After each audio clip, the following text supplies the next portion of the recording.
दर्द जब दिल से न निकले तो गजल कहिएगा। रोए करे भी क्या और उम्र दे आए मोहब्बत को कमाने वाले। आप देख रहे हैं मीडिया टुडे 24। मैं आपके साथ जफर हसन सिद्दीकी। मुशायरे तो हमने बहुत से देखे सुने और बहुत से मुशायरों में हमने शिरकत भी की है, लेकिन आज हम जिस मुशायरे का जिक्र कर रहे हैं वो अपने आप में बहुत ही अलग किस्म का मुशायरा था जो अमूमन कम देखने को मिलता है। इस मुशायरे की कई खासियतें थी, जिसमें पहली खासियत ये कि ये गोमती नगर की खास बारादरी में ऑर्गेनाइज किया गया था, शाम सुखन एलीट नशिस्त, जिसे सुखनदान फाउंडेशन ने ऑर्गेनाइज किया था, जिसके फाउंडर प्रेसिडेंट हैं शायर नदीम फरूक और Mohammad Ali Sahil, national president cultural wing. Sukhdan foundation जो अभी जल्द ही तश्कील दिया गया है, लेकिन कामयाबी की सीढ़ी पर सबसे ऊपर पायदान पर खड़ा है। और इस मुशायरे की सबसे खास बात जो थी वो ये थी कि शायर और सामाईन दोनों ही पूरे जोश में थे। मशहूर और मारूफ शायर तो थे ही, लेकिन वो शायर जो अभी इतने मशहूर और मारूफ किसी वजह से नहीं हुए हैं, वो भी कम मंझे हुए नहीं दिख रहे थे। उनकी धारदार शायरी ने सभी को वाह वाह करने पर मजबूर कर दिया। और एक शायर तो ऐसे भी थे जो शायर नदीम नैयर साहब के बेटे हैं, जो पहली बार इसी स्टेज पर शायरी कर रहे थे, परफॉर्म कर रहे थे। उनकी शायरी को भी लोग दाग देने से पीछे नहीं हटे और तालियों की गड़गड़ाहट के साथ सभी शायरों का इस्तकबाल हुआ और मेहमान खुसूसी का बुके देकर इस्तकबाल किया गया। शायर नदीम फरूक और मोहम्मद अली साहिल की शायराना कोशिशें हैं जो रंग ला रही हैं और उम्मीद है कि सुखनदान फाउंडेशन शायरों को एक बड़ा बैनुल अक़वामी प्लेटफॉर्म मुहैया कराएगा। आइए आपको भी ले चलते हैं खास बारादरी में, शाम सुखन एलीट नशिस्त में। खास बारादरी के ओनर हैं साहिल भाई, सुखनदान फाउंडेशन के जाहिर है कि नेशनल प्रेसिडेंट है कल्चरल विंग के। सबसे पहला इस्तकबाल होगा जनाब वासिफ फारूकी साहब का, जो आज के महफिल के सदर हैं, उनका इस्तकबाल किया जाएगा। तो ये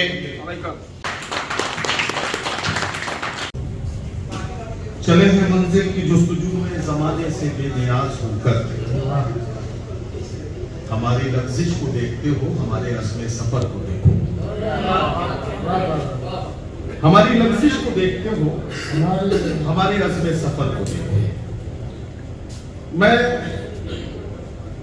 सुखनदान फाउंडेशन का एक सबसे छोटा खादिम होने के नाते आप सबका बहुत मशकूर हूं कि आप इस खूबसूरत सी महफिल में तशरीफ लाए। साहिल भाई चूंकि पढ़े लिखे आदमी हैं तो इन्होंने एलीट नशिस्त को अपने हिसाब से समझाया।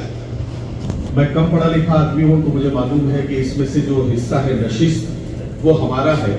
एलीट ये मुशायरे तो हो ही रहे हैं। जब आप सुखनदान फाउंडेशन कल्चरल एक्टिविटीज़ के लिए कोशिश हैं तो उसका लिए कुछ ऐसा हो जाए कि ओपनिंग बहुत अच्छी हो जाए। तो मैं समझता हूँ कि रईस अली साहब जिन्होंने सुना है उस प्रोग्राम में थे, वो इस बात की तारीफ करेंगे कि यकीन है वो बहुत अच्छा प्रोग्राम किया और जाहिर सी बात है कि इसमें दुआएं शामिल हाल थी। तो ये सिलसिला बराबर हुआ और कुछ सन्नाटा सा था। अफजाल भाई तो मैंने सोचा कि ये सन्नाटे को जो है तोड़ा जाए और हम बासी साहब और बेकुस साहब जैसे बड़ों की करम फरमाई।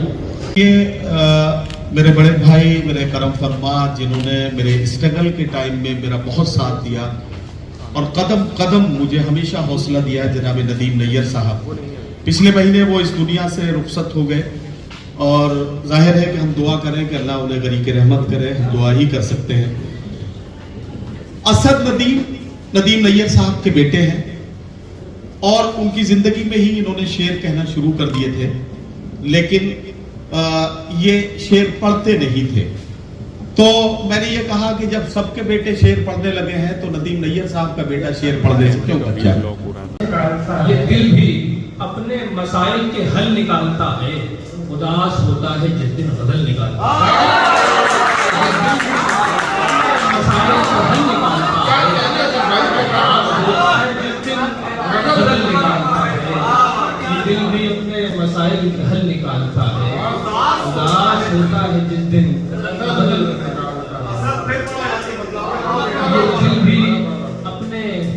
मसाइल के हल निकालता है, ये दिल भी अपने मसाइल के हल निकालता है, उदास होता है जिस दिन बदल निकालता है।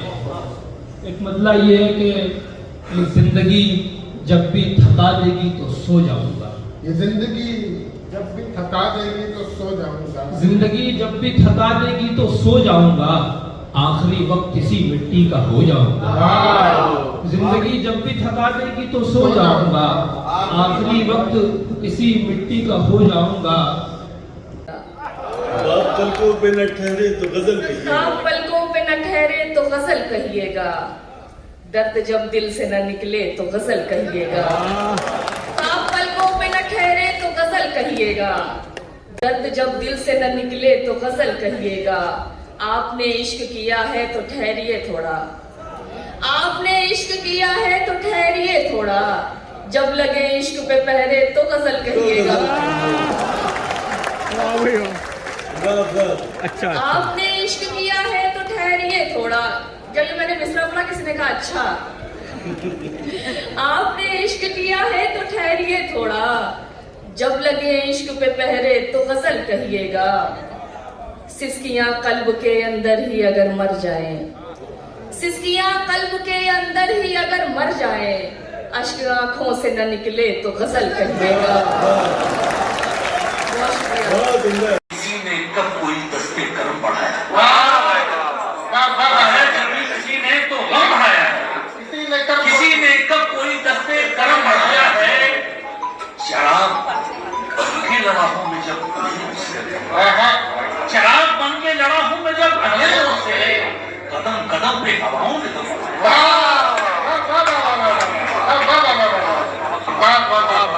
नस्लें नौ के लिए आदाब वफा कुछ भी नहीं, उसकी नजरों में बुजुर्गों की दुआ कुछ भी नहीं। चाहता हूँ मैं उसे दुनिया की दौलत दे दूं, चाहता हूँ मैं उसे दुनिया की दौलत दे दूं, और मेरे पास दुआओं के सिवा कुछ भी नहीं। करे भी क्या और खाली हाथों को तके रोए, करे भी क्या और उम्र दे आए मोहब्बत को कमाने वाले। खाली हाथों को तके रोए, करे भी क्या और उम्र दे आए मोहब्बत को कमाने वाली। उसकी मर्जी है मेरे साथ रहे या ना रहे, उसकी मर्जी है मेरे साथ रहे या ना रहे, उसकी मर्जी है मेरे साथ रहे या ना रहे। मैंने हर बात बता दी ना बताने वाली, उसकी मर्जी है बताने वाली। मैंने ठुकराई थी दुनिया तेरी खातिर प्यारे, मैंने ठुकराई थी दुनिया तेरी खातिर प्यारे, मैंने ठुकराई थी दुनिया तेरी खातिर प्यारे। अब तो दुनिया भी नहीं साथ निभाने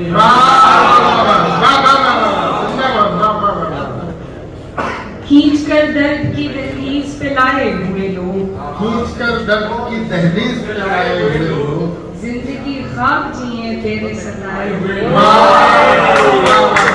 खींच कर दर्द की दहलीज पे लाए हुए लोग, जिंदगी ख्वाब जिए, जिंदगी ख्वाब जिए तेरे सताए हुए लोग।